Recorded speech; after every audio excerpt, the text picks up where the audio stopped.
नमस्कार। आज हम लोग इस टॉपिक के बारे में पढ़ेंगे।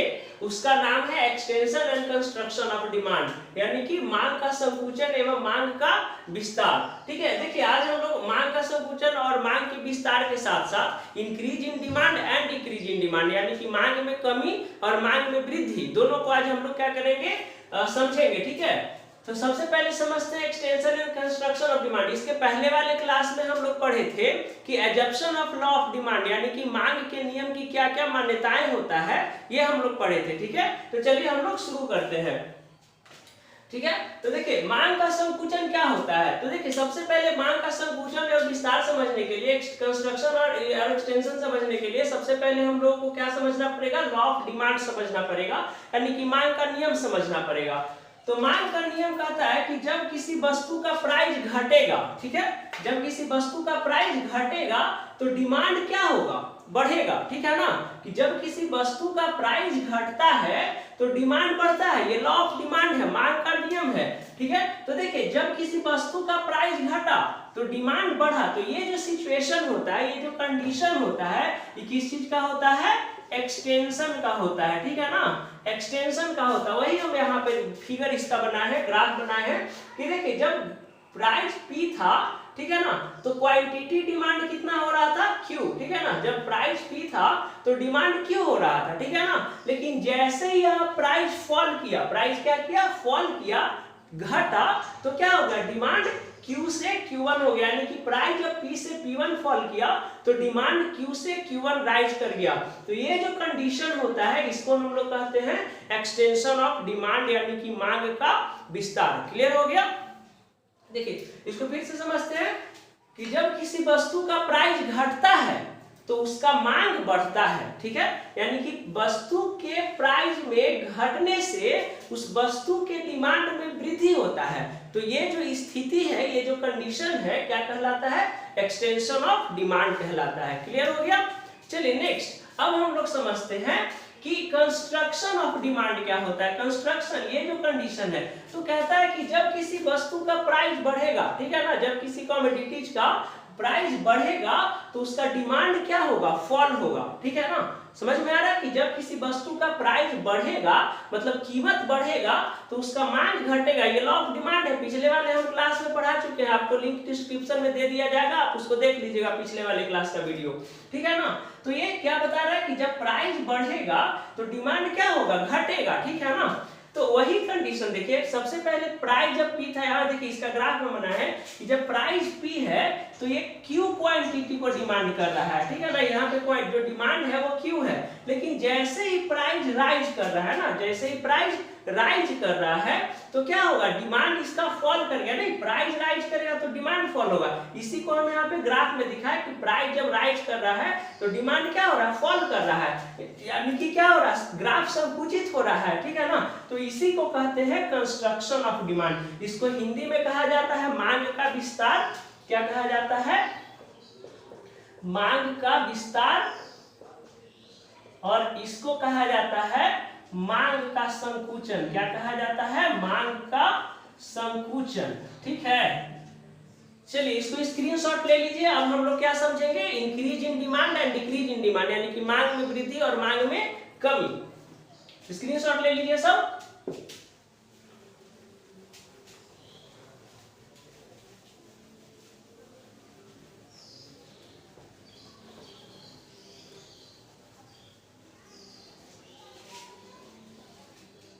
चलिए अब हम लोग समझते हैं second point, increase in demand. ठीक है ना, increase in demand. Increase in demand क्या होता है, यानी कि मांग में वृद्धि, मांग में वृद्धि, मांग में वृद्धि। तो देखिए मांग में वृद्धि क्या होता है, इसको पहले इस तरह से समझिए। अगर ये प्राइस है और ये डिमांड है, ठीक है, प्राइस है और ये डिमांड है, तो same price more demand, same price more demand. देखिए जब प्राइस 10 रुपया है तो ये 10 यूनिट डिमांड कर रहा है। नहीं, जब प्राइस 10 रुपया है तो 10 यूनिट डिमांड कर रहा है, और जब प्राइस 10 ही रुपया है फिर भी ये क्या कर दिया, अपना डिमांड को बढ़ा दिया। लॉ ऑफ डिमांड कहता है कि जब तक प्राइस में कमी नहीं होगा तब तक डिमांड नहीं बढ़ेगा, लेकिन यहाँ तो प्राइस में कमी नहीं हो रहा फिर भी डिमांड बढ़ गया, इसी कारण इसको क्या कहते हैं, मांग में वृद्धि, इंक्रीज इन डिमांड कहते हैं। ठीक है, कि प्राइस में कमी नहीं हुआ फिर भी डिमांड बढ़ रहा है, तो ये जो कंडीशन है वो क्या कहलाता है, इंक्रीज इन डिमांड, यानी कि इसको क्या कहेंगे, सेम प्राइस मोर डिमांड। और इसका एक और होता है प्राइस डिमांड। ठीक है,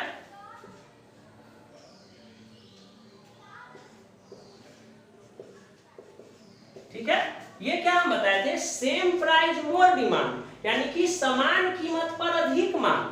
ठीक है, ये क्लियर हो गया, इंक्रीजिंग डिमांड पहले इसको समझिए कि सेम प्राइस मोर डिमांड, यानी कि समान कीमत पर अधिक मांग।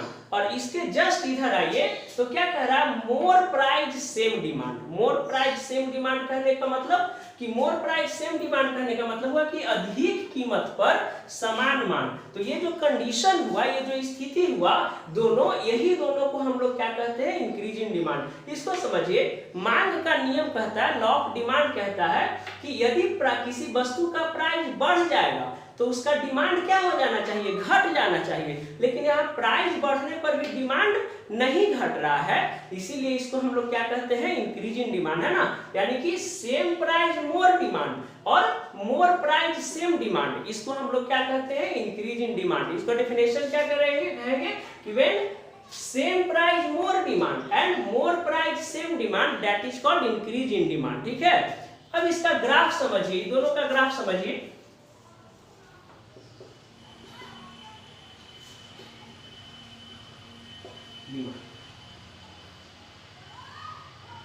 ये प्राइस 10 यूनिट है तो डिमांड कितना कर रहा है, 10 यूनिट का डिमांड कर रहा है। ठीक है, प्राइस 10 यूनिट है तो डिमांड 10 यूनिट का कर रहा है, लेकिन प्राइस जब 10 ही यूनिट है तो इसका डिमांड ये कितना कर दिया, 12 यूनिट डिमांड कर दिया। ठीक है ना, ये 12 यूनिट कर रहा है। तो पहले क्या था, यहाँ पे था डिमांड, अब यहाँ पे आ गया, है ना। तो ये इसको हम लोग क्या कहेंगे, इंक्रीज इन डिमांड कहेंगे। समझ में आया, इस कंडीशन को क्या कहेंगे, इंक्रीज इन डिमांड कहेंगे। इसका ग्राफ देखिए, ये प्राइस हो गया, ये डिमांड हो गया। तो पहले प्राइस कितना था, 10 यूनिट था ना। जब प्राइस 10 यूनिट था तो इसका डिमांड 10 यूनिट हो रहा है, लेकिन अब प्राइस जब 12 यूनिट हो गया, 12 यूनिट प्राइस हो गया, फिर भी डिमांड कितना है, 10 ही यूनिट है। यानी पहले जो यहाँ था यहाँ पे शिफ्ट कर गया, तो इसी को क्या कहेंगे, इंक्रीज इन डिमांड कहेंगे। क्लियर हो गया। चलिए अब हम लोग समझेंगे डिक्रीज इन डिमांड, यानी कि मांग में कमी क्या है। इसका स्क्रीनशॉट ले लीजिएगा।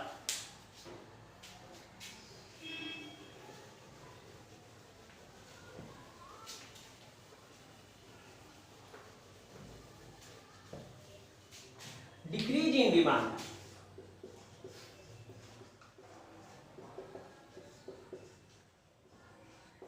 डिक्रीज इन डिमांड को हिंदी में क्या कहते हैं, मांग में कमी। ठीक है, मांग में कमी। अब इसको देखिए, समझिए मांग में कमी क्या होता है, एकदम सेम कंडीशन रहेगा, एकदम जस्ट अपोजिट। प्राइस यहां लिखते हैं, इधर डिमांड। ठीक है,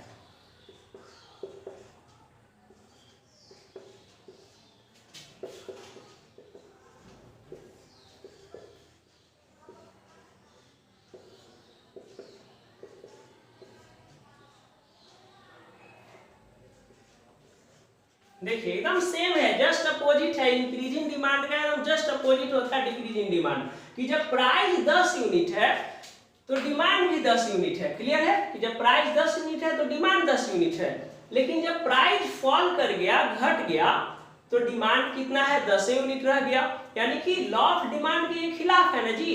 कहता है, लॉ ऑफ डिमांड कहता है कि जब किसी वस्तु का प्राइस घटेगा, यानी कि 10 से 8 हुआ, जब किसी वस्तु का प्राइस घटेगा तो डिमांड बढ़ेगा, लेकिन यहाँ क्या हो रहा है, प्राइस घटने पर भी डिमांड नहीं बढ़ रहा है। तो ये किस चीज का कंडीशन है, ये है डिक्रीज इन डिमांड का कंडीशन है। ठीक है, इसके जस्ट अपोजिट इधर देखिए, इसमें क्या कह रहा है कि जब प्राइस सेम है तो क्या कह रहा है कि डिमांड कम कर रहा है। नहीं, देखिए सेम प्राइस और less demand, law of demand क्या कहता है कि प्राइस बढ़ेगा तो डिमांड कमना चाहिए, लेकिन यहाँ क्या हो रहा है, प्राइस बढ़ो नहीं किया और डिमांड घट रहा है, नहीं। तो ये जो कंडीशन होता है क्या होता है, डिक्रीज इन डिमांड। यानी कि इसको ऐसे समझिए कि when less demand same demand, when less price same demand, क्या है, लेस प्राइस सेम डिमांड, नहीं ये 10 से 8 हो गया तो लेस प्राइस हो गया, लेस प्राइस सेम डिमांड, इसके just opposite same price less demand, ठीक है। क्या है यहाँ, लेस प्राइस सेम डिमांड और सेम प्राइस लेस डिमांड, इसको हम लोग क्या कहते हैं, इस कंडीशन को क्या कहते हैं, डिक्रीज इन डिमांड कहते हैं। क्लियर हो गया कि less price same demand, same price less demand is called decrease in demand. अब इसका ग्राफ समझिए,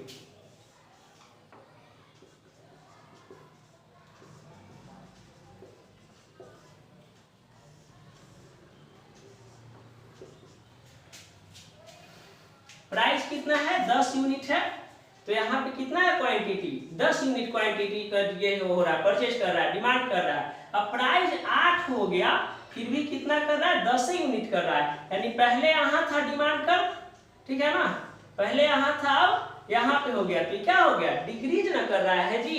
तो इसी को क्या कहते हैं, डिक्रीज इन डिमांड कहते हैं। इस वाले का ग्राफ बनाइए,